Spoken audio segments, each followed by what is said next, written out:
आपका स्वागत करता हूं पूरे दिल से, पूरे प्राणों से। और एक जोरदार तालियों के साथ आप अपना भी स्वागत करें।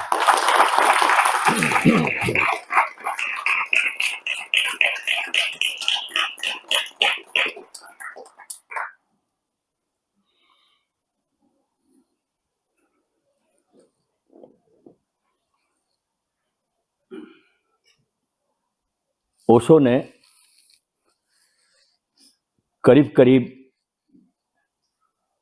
1,00,000 पुस्तकों का अध्ययन किया। उसमें से उन्होंने अमृत की तरह 200 पुस्तकों का चयन किया।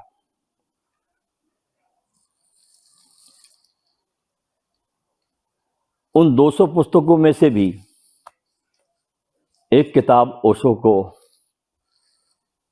बहुत प्रिय रही है और उस किताब के संबंध में ओशो ने यहां तक कहा कि दुनिया के सारे ग्रंथ अगर जल भी जाए तो कोई नुकसान नहीं है, इस एक किताब को बचा लेना। और उस किताब का नाम है द बुक ऑफ मिर्दात। ये बड़ी क्रांतिकारी और ओशो की बड़ी चाहत की पुस्तक है। तो आज ओशो के जन्म महोत्सव पर मुझे ऐसा ख्याल आया कि क्यों ना उनकी जो चाहत है उसकी चाहत में हम अपनी चाहत भी मिला दें। तो चूंकि ये सत्संग जो होने जा रहा है, इस सत्संग की रेंज अब तक जो आप तक शिविर आप करते आए हैं, थोड़ी इससे ऊंची रेंज है, ध्यान रखना। तो आपको बहुत इसके लिए तैयार होना पड़ेगा सुनने के लिए। आपको इसको सुनने के लिए सबसे बड़ी बात जो आपकी योग्यता है वो है आपका राइट लिसनिंग, कि आपको राइट लिसनिंग की कला आनी चाहिए, पहली बात। इसलिए गुरु नानक की गुरुवाणी में बार बार एक शब्द आता है, हर पौड़ी में एक शब्द नानक कहते हैं, सुनिए सुनिए सुनिए। ये बार बार हैमरिंग कर रहे हैं नानक, क्योंकि सुनना एक बहुत बड़ी कला है।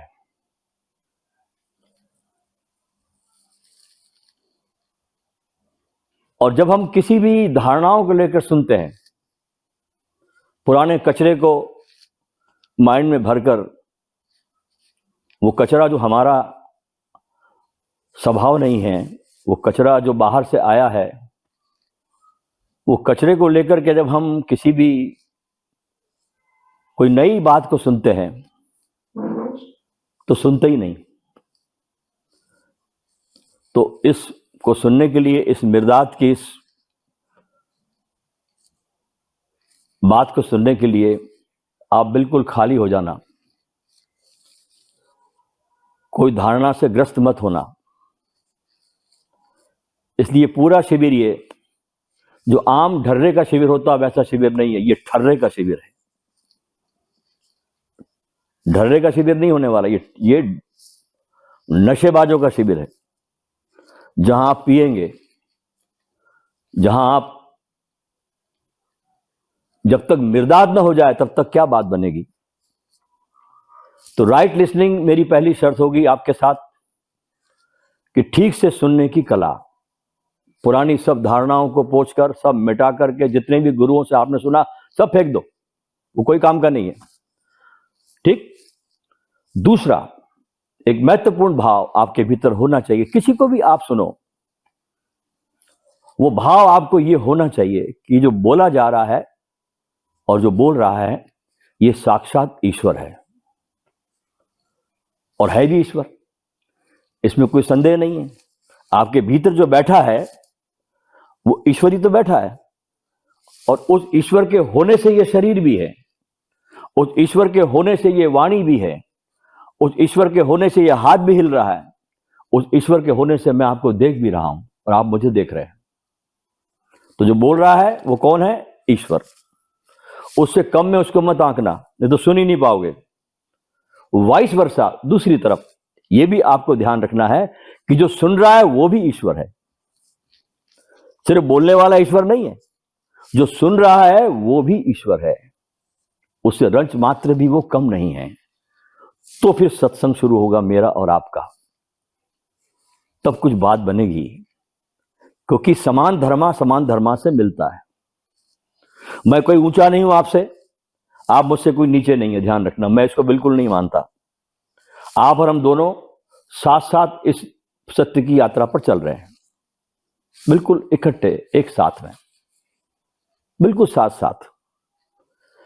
इसलिए यहां ऊंच नीच की भावना नहीं है, यहां बिल्कुल फेलो ट्रैवलर्स, एक साथ हम चल पड़े इस मिर्दात की पुस्तक को समझने के लिए। और इस पवित्र स्थल पर जहां पेड़ों की पत्तियों में भी ध्यान की ध्वनि है, यहां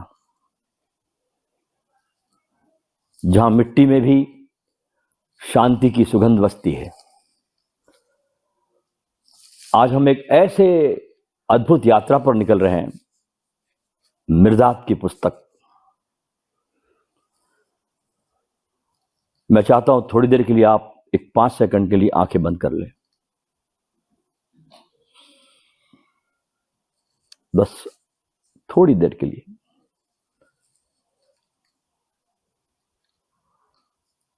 ये मौन कुछ कह रहा है कि कुछ गहरा उतरने वाला है। मेरा ये प्रवचन कोई साधारण नहीं है जो आज 11 दिसंबर को होने जा रहा है। ये एक अंतर्मुखी यात्रा का आपको निमंत्रण है। मिर्दात कौन है? मिर्दात एक उपस्थिति है, एक कंपन है, एक सुगंध है। जैसे हर सुबह जब सूरज उगता है तो रोशनी दिखाई देती नहीं, रोशनी महसूस होती है। वैसे मिर्दात महसूस करने की चीज है। अब अपनी आंखें आप खोल लें। देखिए, जब भी कोई आपसे पूछता है, आपका नाम पूछता है, तो आप अपना नाम बताते हैं कि मेरा नाम गिरधारी है, कोई कहता गोवर्धन लाल है, कोई कहता क्या है, कोई कहता क्या है, ठीक। कोई आपका काम पूछता है तो आप अपना पेशा बताते हैं कि मैं ये काम करता हूं। जब कोई आपके परिवार के बारे में पूछता है तो आप अपने रिश्ते नाते बताते हैं। लेकिन इस नाम, इस शरीर, इस काम और इन रिश्तों के पीछे आप असल में है कौन? ये लेबल है आपके। ये जो है, ये क्या लेबल है? इन सब रिश्तों के पीछे कौन है आप, जिसे आप दिन में हजारों बार बोलते हैं कि मैं हूं, मैं खुश हूं। कहते हैं ना, आपको कोई पूछता आप कैसे हो, मस्त हूं, मैं खुश हूं, मैं दुखी हूं, मुझे ये चाहिए, मुझे वो चाहिए। तो ये मैं आखिर है क्या? सारी की सारी धर्म की खोज इस बात पर है कि मैं कौन हूं। और यही वो सवाल है जिसके इर्द गिर्द मिर्दात की पूरी फिलॉसफी घूमती है इस किताब में। ये किताब हमको एक पर्वत के ऊपर बने हुए एक बहुत पुराने मठ की ओर ले जाती है। इस किताब, वहां एक मठ है पुराना, जिसे नाव कहा जाता है, आर्क कहा जाता है। ऐसा कहा जाता है कि सदियों पहले एक बहुत बड़ा महाप्रलय आया था वहां, और वहां पर एक व्यक्ति ने एक नाव बना करके, जिसका नाम था नूह, उस किताब में वर्णन आता है, एक नाव बनाकर कुछ लोगों को बचाया था। अब इस मठ में 9 शिष्य रहते हैं जो मोक्ष की तलाश में हैं। और एक दिन उनकी जिंदगी में, जो शिष्य वहां रहते हैं पर्वत की चोटी पर, आश्रम पर, एक व्यक्ति का आगमन होता है, बहुत रहस्यमय व्यक्तित्व का, और जिसका नाम है मिर्दाद। 9 शिष्यों के बीच में ऊपर के मठ में अब मिर्दाद का आगमन वहां हुआ। कहते कि मिर्दाद जो है वो जिसने बचाया था प्रलय के समय नूह नाम के व्यक्ति ने, उसी का ये पुनर्जन्म है। और वो उन शिष्यों को कुछ सच्चाई की बातें बताने आया है। उसका पहला अध्याय ये कहता है, इस किताब का, मिर्दाद कहते हैं कि आप जिसको मैं समझते हैं दिन भर, वो आप है ही नहीं। तो कितने बड़े झूठ में जी रहे हैं हम लोग, है ना? झूठ में जी रहे हैं ना। जिसको आप मैं समझते हैं वो आप है ही नहीं। आपका नाम, आपका शरीर, आपकी सोच, आपकी भावनाएं, ये सिर्फ एक लेबल है जो आपने चिपकाया है, सिर्फ वस्त्र है जो आपने ओढ़ के रखे हैं। असल में मिर्दाद कहता है कि आप सब इन सब से कहीं ज्यादा विशाल और महान हैं। जब आप कहते हैं कि मेरा शरीर, तो उसका मतलब क्या हुआ कि 2 चीजें हुई ना, एक शरीर हुआ और एक मैं हुआ। मेरा शरीर मतलब शरीर अलग है, मैं अलग हूं। जब आप कहते हैं मेरी सोच, तो इसका मतलब है कि आप अपनी सोच को देख सकते हैं, यानी आप अपनी सोच से अलग है। तो फिर आप है कौन?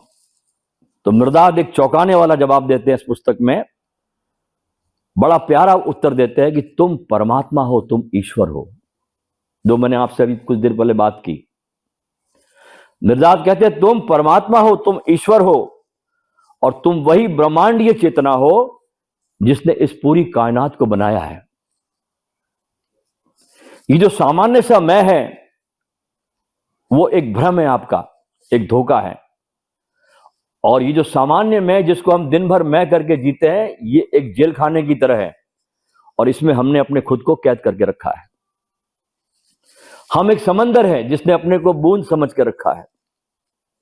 हम सूरज है जिसने खुद को एक छोटा सा दिया समझ लिया है।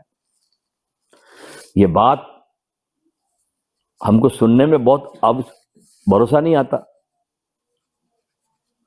कि मैं ईश्वर हो सकता हूं, क्योंकि जन्मों जन्मों से आपके अंदर ये विचार डाला गया कि तुम शरीर हो, और तुमने उसको मान लिया।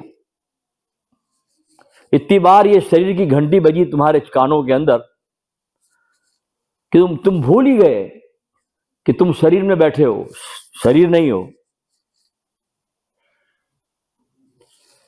अभी जैसे आप बैठे हो यहां सारे लोग, आपको अपना एहसास तो है ना कि आप है, आपको मालूम पड़ रहा है कि आप है, पूरा एहसास आपको है कि मैं हूं। कोई शक, कोई संदेह इसमें है नहीं। अब ये जो आपको एहसास हो रहा है कि आप है, ये किसी साधना के कारण हो रहा है या अपने आप हो रहा है? कोई साधना की आपने इस समय अपने होने के लिए, आपको एहसास को प्राप्त करने के लिए कोई ध्यान का प्रयोग किया, कोई विधि की? ये आपका होना बहुत सहज है। आपका होना इतना सहज है, इतना सरल है कि हम इसको जब पाने चलते हैं तो हम असहज हो जाते हैं और भटक जाते हैं। यानी इसको पाने की बात सोचना ही भटकना है। परमात्मा की तलाश ही परमात्मा से जुदाई है। जब भी हम तलाश पे निकलते हैं तो जुदा हो गए।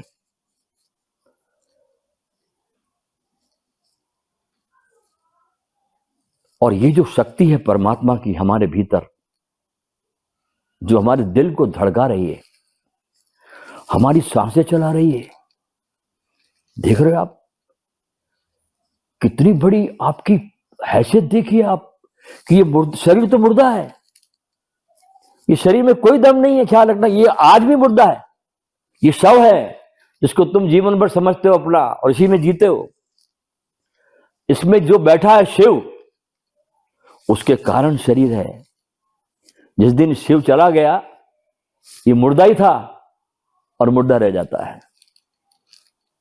लेकिन उसको कभी हम याद नहीं करते, उसके पास कभी हम जाते नहीं हैं। अंदर जाते, आंख बंद करते, लोग तुमको सिखाते ध्यान करो, आंखें बंद करो, अंदर जाते तो अंधेरा दिखता है, अंधेरा दिखता आदमी भाग जाता वहां से, क्योंकि परमात्मा किसी को आज तक दिखा नहीं है। तो दिख जाए वो 2 कौड़ी का, परमात्मा कभी किसी को दिखेगा नहीं, ख्याल रखना। दिखती कौन सी चीज है? जो सीमाओं में है, कि माइक दिखेगा, टैबलेट दिखेगा, मेरा शरीर दिखेगा, फर्नीचर दिखेगा, ये सब क्या है? सीमाओं में है, बाउंड्री में है, द्वैत में है।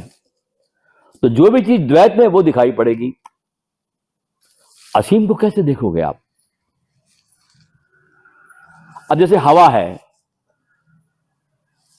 आपको घेरे हुए है, महसूस होती है, दिखती है क्या?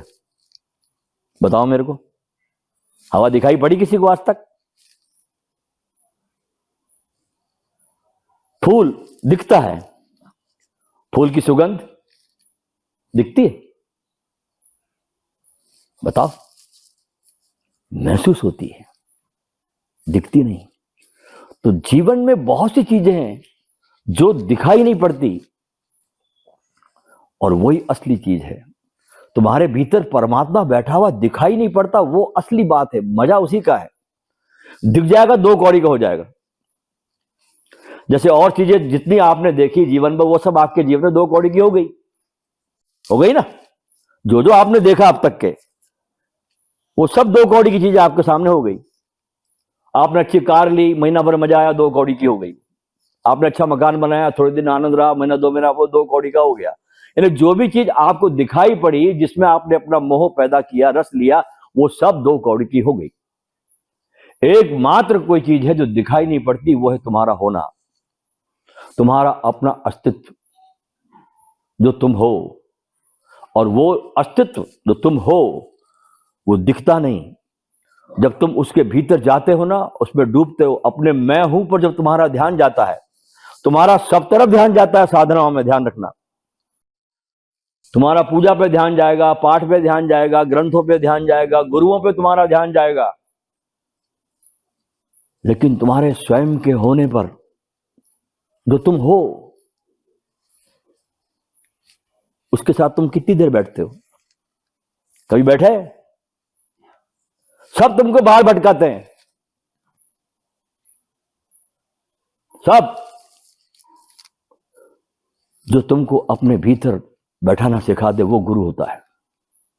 जो साधना में उलझा दे वो गुरु नहीं होता। जो ठहरा दे अभी के अभी, इसी क्षण में, वो गुरु होता है। हाँ, साधनाएं शुरू शुरू में ठीक है, आप संसार में उलझे हो, आपका मोह माया है, शरीर आपका बैठना जानता नहीं है, शरीर बहुत वाचाल है, हाँ, उसको टिकाना है, तो 2 महीने, 3 महीने, 4 महीने साधना करनी पड़ती है। जैसे आप बीमार पड़ गए, आप डॉक्टर के पास में गए, डॉक्टर ने आपकी बीमारी देखी, आपको 5 दिन का एंटीबायोटिक का कोर्स दे दिया, फिर 5 दिन दवाई खा लो, ठीक हो जाओगे। तो साधना 5 दिन की होती है सिर्फ, ये जैसे डॉक्टर ने कोर्स दिया आपको। अब आप जीवन भर एंटीबायोटिक खाओगे तो क्या हो जाएगा? मर जाएंगे। तो साधनाएं बस स्टार्टिंग में ठीक है, लेकिन जन्म भर अगर तुम साधनाएं करोगे तो अपने परमात्मा का तुम अपमान कर रहे हो, ख्याल रखना, और भगवान को ध्यान में लगा रहे हो। तुम परमात्मा हो यार, और तुम भगवान से ध्यान करवा रहे, जरा सोचो।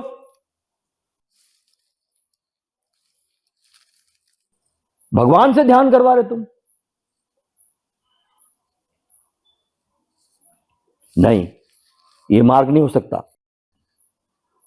मार्ग होता है बस समझ काफी है। कृष्णमूर्ति बोलते बोलते मर गया ये बात कि अंडरस्टैंडिंग इज इनफ। उसने कोई ध्यान की विधि नहीं दी, वो यही बोलता था बार बार अपने प्रवचन में, अंडरस्टैंडिंग इज इनफ। अगर मेरी बात आपको समझ में आ रही है तो आप अभी इसी क्षण बुद्धत्व को प्राप्त है, इसी मोमेंट में। और इस मोमेंट में प्राप्त है तो प्राप्त है, नहीं तो अगले मोमेंट में कभी कोई प्राप्त नहीं होता। और यही उपदेश है। श्रेष्ठतम शिष्यों को उपदेश दिया जाता है, उनको साधनाएं नहीं दी जाती। कृष्ण ने अर्जुन को उपदेश दिया, साधनाएं नहीं दी। उपनिषद के ऋषियों ने अपने शिष्यों को उपदेश दिए, साधनाएं नहीं दी। बात समझ रहे मेरी बात? उपनिषद के ऋषियों ने अपने शिष्यों को, जो बड़े महानतम हमारे उपनिषद है, जिनका मुकाबला धरती के किसी कोने में नहीं होता, उन सब उपनिषदों को पढ़िए आप। उन सब उपदेश है सारे के सारे।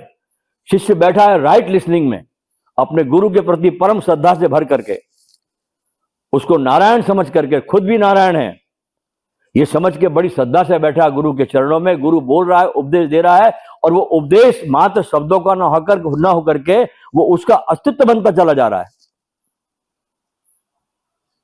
ये होता है सत्संग।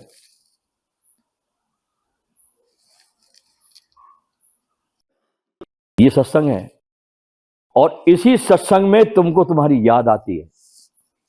हाँ, इसलिए मैं सत्संग के बहुत पक्ष में बोलता हूं हमेशा कि सत्संग करो। सबसे महत्वपूर्ण चीज तुम्हारे जीवन में कोई है तो किसी भी गुरु को पकड़ लो आप, कोई भी हो सकता है। और मैंने तो ये देखा अक्सर कि जिसको पाना है ना, वो गलत मास्टर से भी सीख लेता है, और जिसको नहीं पाना है वो अच्छे मास्टर से भी नहीं सीखता। तो सत्संग को खोजिए। ये सारे उपनिषद सत्संग है, बोले गए हैं। तो आपके भीतर जो परमात्मा है, ये आपके भीतर श्वास ले रहा है। तो मिर्दाद आगे कहते हैं कि जब तक आप इस सामान्य में से, जो आप सोच रहे हैं कि मेरा शरीर, मेरे विचार, मेरे भाव, मेरे ये सब कुछ, इससे आप अपनी पहचान बना के रखेंगे, इन सब से आप अपनी आइडेंटिटी बना के रखेंगे, तब तक आप, सुनना ध्यान से क्या बोल रहा है मिर्दाद, तब तक आप दुख से, दर्द से, डर से और मौत के चक्कर में फंसे रहेंगे। तो मुक्ति एकमात्र कहां है? वो तुम्हारे स्वयं के होने में है। कहां डर नहीं है? वो तुम्हारे अस्तित्व में नहीं है। जो तुम हो, जो तुम्हारा होना है, तुम्हारे स्वयं में कोई डर नहीं, कोई चिंता नहीं। कभी करो, बैठो और अपने स्वयं पर कुछ नहीं सोचना, बस अपने स्वयं में, और वहां देखो कुछ भी नहीं है।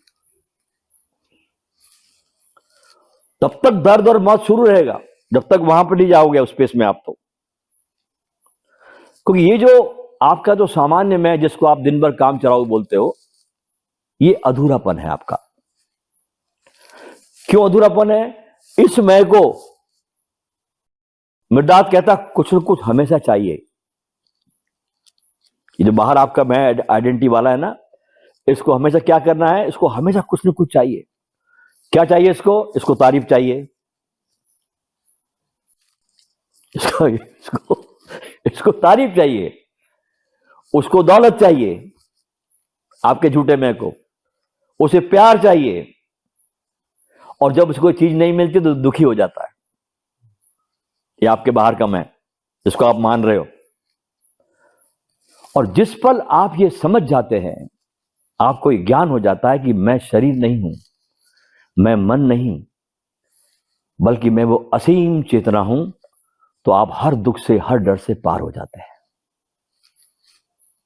उसके पहले कभी पार नहीं होंगे आप। लाख उपाय कर लो, लाख साधनाएं कर लो, लाख महल बना लो, लाख करोड़ों एफडी इकट्ठी कर लो, कुछ भी कर लो, जब तक आप ये अपने को महसूस नहीं करोगे अपने स्वयं में जाकर कि मैं असीम चेतना हूं, जब तक आप उसमें निवास नहीं करोगे, तब तक ये बिल्कुल अजगर आपको डसते रहेंगे। कोई उपाय नहीं इससे। तो सबसे पहली बात मिर्दाद हमको इस पुस्तक में अपनी पहचान को खोजने के लिए प्रेरित करता है कि तुम हो कौन। और वो कहता है खुद को जानना ही एकमात्र जानने योग्य इस संसार में बात है, बाकी सब कचरा है। हम कचरा जानने के लिए तो बड़े उत्सुक रहते हैं। कितना इंटरेस्ट रखता है आदमी कचरा जानने में।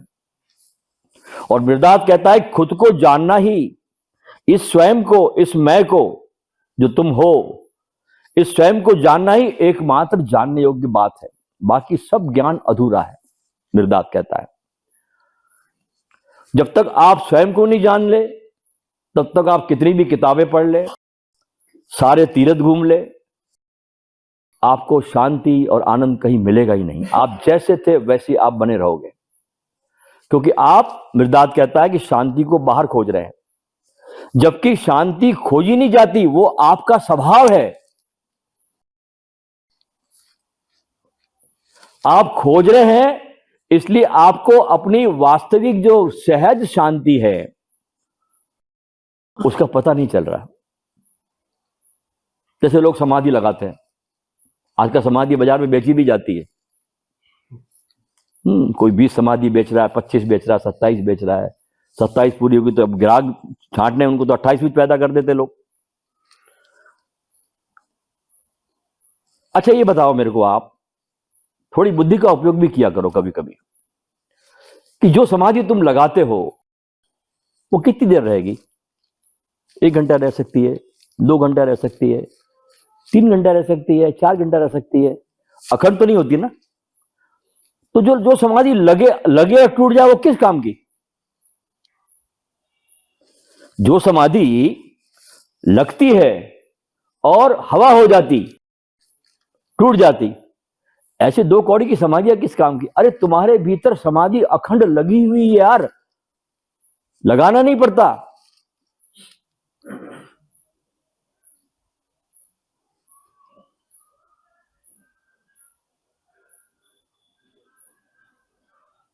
लगी हुई है, लगाने की जरूरत नहीं है। वहां तुम लगा रहे हो करके दिखाई नहीं पड़ रही तुम्हारी समाधि तुमको जो लगी है। तुम जो ये कोशिशें कर रहे हो ना, उंगली कर रहे हो तुम, उस कारण तुमको तुम्हारी जो सहज समाधि है, इसलिए तो कबीर गाता है बार बार, देखो क्या बोल रहा है वो कहता है साधो सहज समाधि भली। ये सहज घटी हुई है और तुम लगाने की कोशिश करते हो कि 25 में कुछ नहीं हुआ तो 28 में क्या खाक होने वाला है? ये बताओ मेरे को आप। हाँ, पूरा धर्म का धंधा खोल दिया लोगों ने। कम से कम ये क्षेत्र को तो लोगों ने बचाना चाहिए था। दुनिया में इतनी ठगीबाजी है, इतना धोखेबाजी है, इतनी दुकानदारी है, इतना मार्केट है संसार के अंदर, लोगों ने इसको भी नहीं बख्शा। बताइए, यहां भी धूर्त आ गए धर्म का धंधा करने वाले लोग।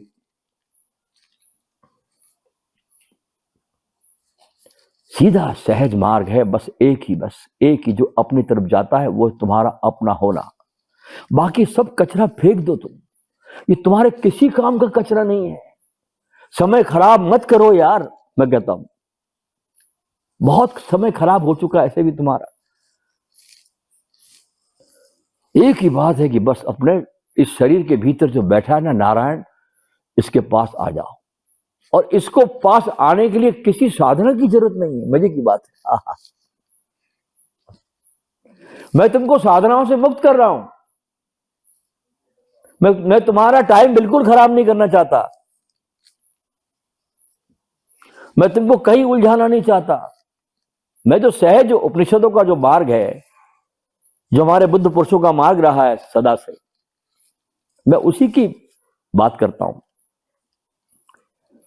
तो हमको कहीं जाना नहीं, कुछ पाना नहीं, बस वो जो हमने अपने ऊपर जो आवरण चढ़ाया है ज्ञान का, पाखंड का, ज्ञानी होने का, जानकार होने का, और जो हमने अपनी आंखों पर ये जो पर्दा डाल के रखा, उसको हटाना है। तो मृदात सिखाते हैं कि कैसे हम इस पर्दे को हटाएं और कैसे अपने विचारों को, अपने शरीर को एक साक्षी भाव की तरफ देखें और उससे अपनी पहचान न बनाएं। जैसे आसमान में बादल आते हैं चले जाते हैं, लेकिन आसमान वही रहता है। वैसे ही आपके मन में विचार आते हैं, भावनाएं आती है और चली जाती है। जीवन के सुख आते हैं, दुख आते हैं, वे भी चले जाते हैं।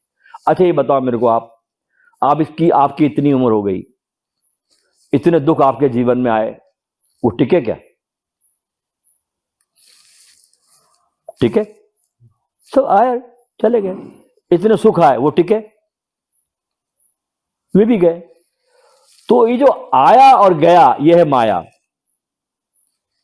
जो भी आता है जाता है वो क्या है? माया। जो देख रहा है इस माया को, वो सत्य। तुमने देखा ना कि दुख आया था चला गया, सुख आया तो चला गया, तो कौन देख रहा है? ये देख कौन रहा है? अच्छा, रात को तुम सोते हो, तुम नींद लेते हो, गहरी नींद में जाते हो, सवेरे तुम उठते बोलते हैं बड़ी अच्छी नींद आई।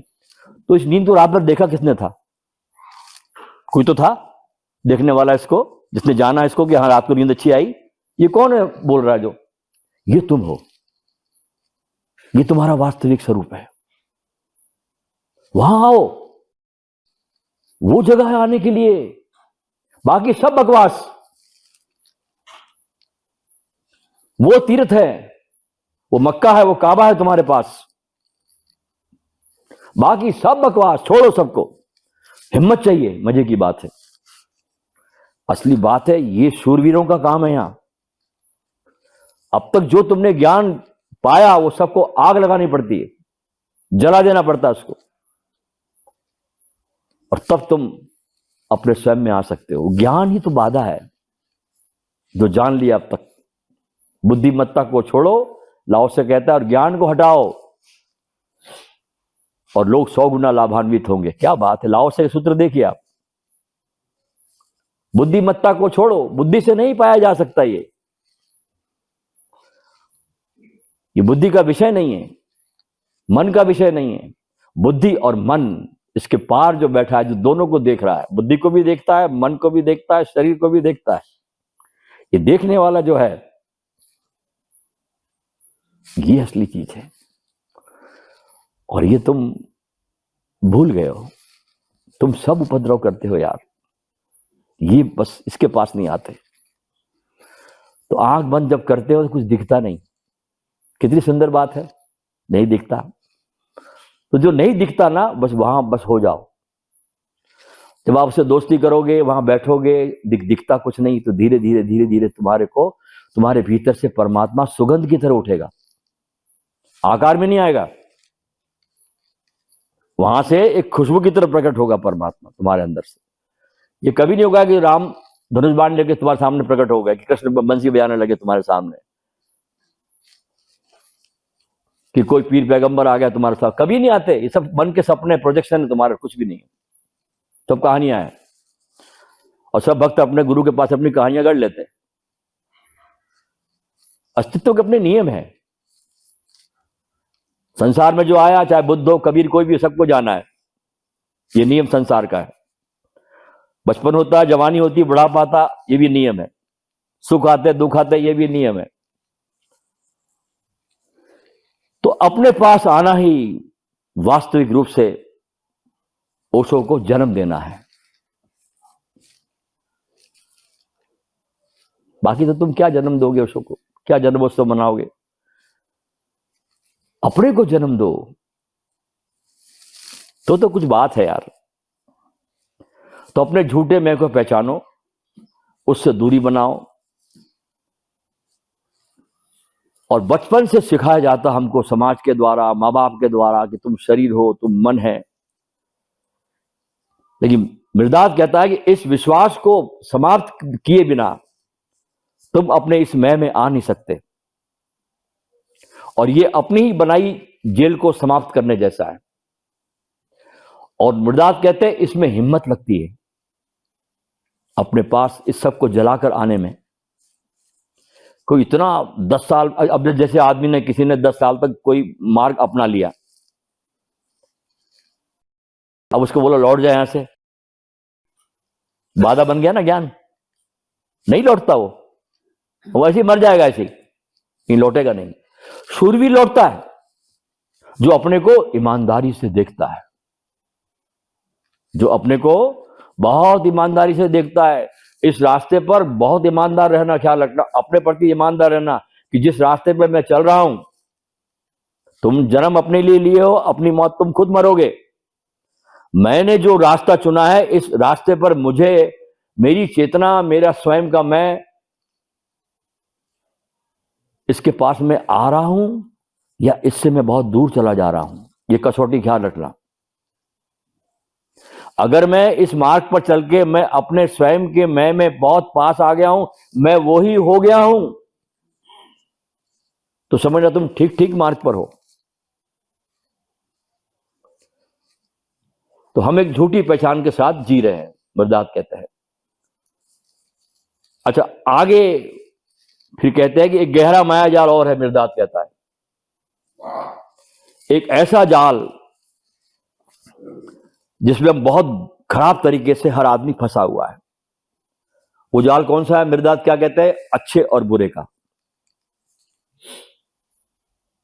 सही और गलत का, पाप और पुण्य का।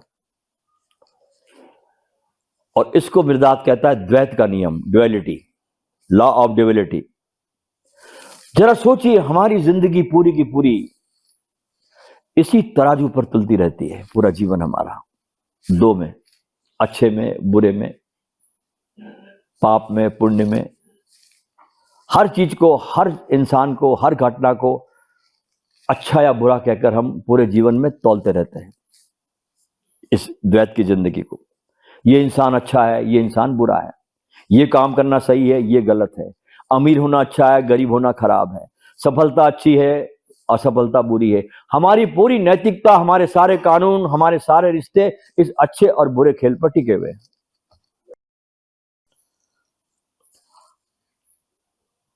हम सुख चाहते हैं और दुख से बचना चाहते हैं, लेकिन मृदात कहता है, क्या कभी आपने सोचा कि ये अच्छा और बुरा असल में है क्या? मृदात कहता है अच्छा और बुरा दोनों एक ही सिक्के के दो पहलू हैं। बहुत गहरी किताब है साहब, इस पर तो समय नहीं मेरे पास में, तो पूरा शिविर इसी में हो सकता है एक किताब पर।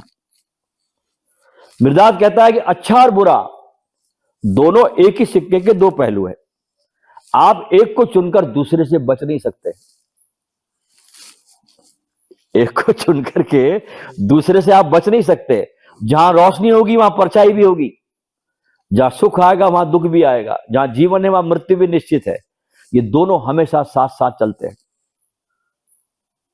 आप एक को थामकर दूसरे को त्यागने की जितनी कोशिश करेंगे, उतने ज्यादा आप फंसते चले जाएंगे। मृदात एक बड़े सुंदर उदाहरण देते हैं।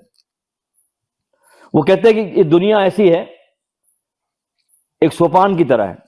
कुछ लोग निचले सोपान पर खड़े हैं, कुछ बीच में है, कुछ ऊपर है। तो जो ऊपर वाले सोपान पर उपस्थित है वो नीचे वाले को बुरा कहता है। ऐसी संसार है ना हमारा। हाँ, जो ऊपर खड़ा है वो नीचे वाले को क्या कहता है? बुरा। हमसे पीछे है वो कहता है, और जो नीचे उपस्थित है वो ऊपर वाले को अच्छा या आगे कहता है, हमसे आगे भाई। लेकिन मृदात कहता है कोई भी अच्छा और बुरा नहीं है, सब अपनी अपनी जगह पर है। उसी सोपान एक ही है, अलग अलग पायदान है। चोर और संत दोनों एक ही रास्ते पर चल रहे हैं, बस उनके ठहराव अलग अलग है। सोपान एक ही है। चोर अभी यात्रा की शुरुआत में है और संत मंजिल के करीब पहुंच गया है। सोपान एक ही है, लेकिन रास्ता एक ही है। यह सुनकर शायद हमको झटका भी लग सकता है कि कैसे एक चोर और संत को एक ही तराजू पर यह मृदात तोल रहा है। लेकिन मृदात का दृष्टिकोण बहुत गहरा है। वो कहते हैं जिसे आप बुराई कहते हैं वो असल में अच्छाई ही है, जो भी पूरी तरह से विकसित नहीं हुई। क्या बात, गजब।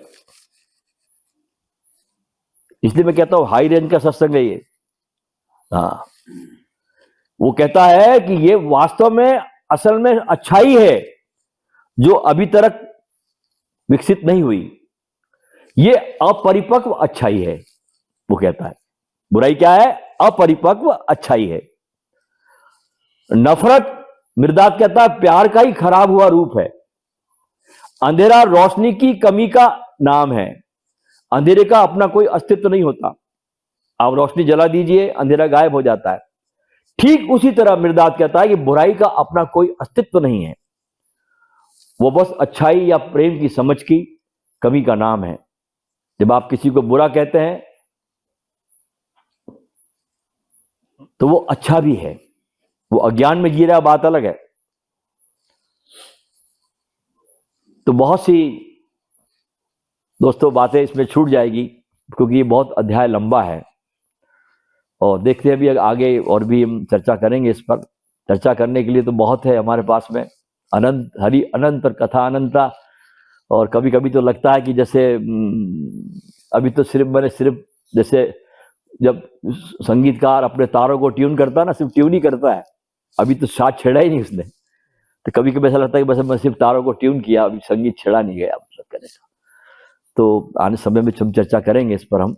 लेकिन एक बात का ध्यान रखना कि इन 3 दिनों में आप बस कुछ मत करना। आपके भीतर जो परमात्मा है, जिस शरीर में बैठा है, जो देखता है, तो कितनी कमाल की बात देखो, आप गौर से देखो कि ये पूरा अस्तित्व देखो। आप देखते हो तब दिखता है ये, आप देखते तब दिखता ना ये। आप आंख बंद कर लो तो ये, इसकी औकात है आपको दिखाने की। आप आंखें बंद कर लो, ये दिखा नहीं सकता आपको। तो आपके होने से सब कुछ है, आप देखते से दिखता है ये। हर सांस ये कहती है कि हम हैं तो खुदा भी है। तो अपनी गरिमा को पहचानो यार, अपने स्वयं को जरा गौरव दो।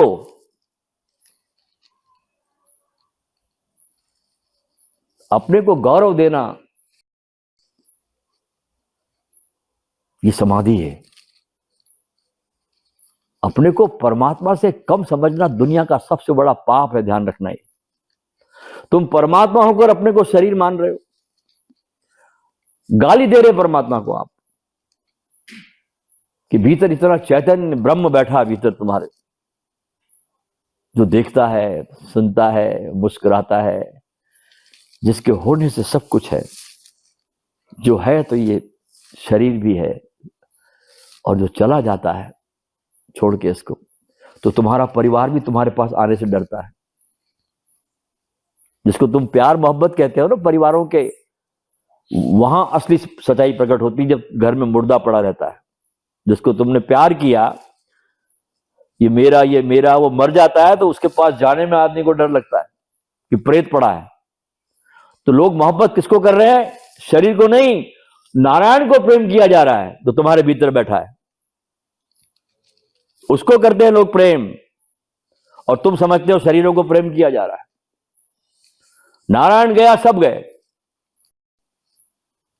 तो इस नारायण को बहुत महत्व दो इन शिविर में, और इस जितना आप इस महत्व दोगे ना इस नारायण को, समझो कि आपने ओशो को अपने भीतर जन्म दे दिया।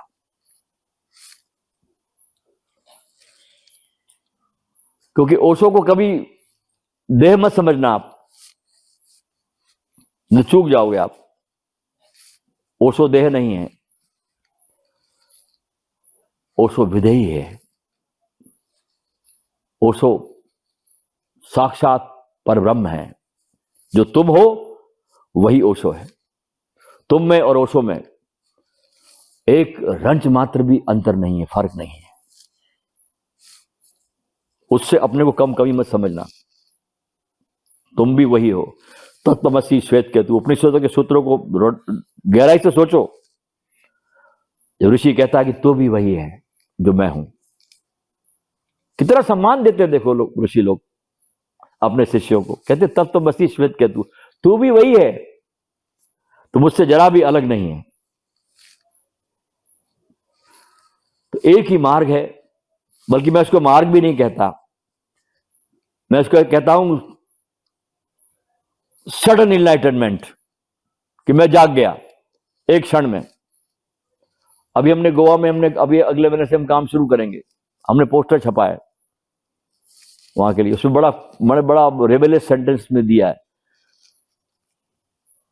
30 मिनट्स फॉर इनलाइटनमेंट। हाँ, ये कोई थोड़ी है 6 महीने में इंडिपेंडेंट हो जाओगे कि 12 महीने में हो जाओगे, 3 साल में हो जाओगे, 6 साल में हो जाओगे। समझदार हो तो अभी हो सकते हो, इसी क्षण में। अगर मेरे को आपको मेरी बात समझ में आ रही है तो अभी हो ना आप, कल क्यों होना? कल तो चालाकी मेरा तरकीब है तुम्हारा टालने का, कल होंगे। होना चाहते नहीं इसलिए आदमी टालता रहता है। आदमी होना चाहता नहीं ना, मेन बात यह। तो कोई आदमी चाह से भर जाए और देखो फिर तमाशा, चाहता ही नहीं आदमी। मेरे 10 साल का शिविरों का अनुभव मेरा यही है। बहुत रेयर व्यक्ति, कोई लाखों में एक आध मिलता है, कोई दीवाना, कोई जलती हुई आग मशाल लेकर के। बाकी सब तो बस शिविरों को भी लोगों ने एक तरह का मनोरंजन समझ लिया। ये आते हैं, नाचते गाते, अपना मटकते चले जाते। शिविर आत्म रूपांतरण के केंद्र है। और जिन शिविरों में आपकी आत्मा की रूपांतरण की बात नहीं होती, उसमें जाना भी मत, समय खराब मत करना। और जहां पर भी कोई भी धर्म, भले कोई भी गुरु को कोई ना हो, जहां जो आपको स्वयं तक पहुंचा देता हो, वहां चले जाना।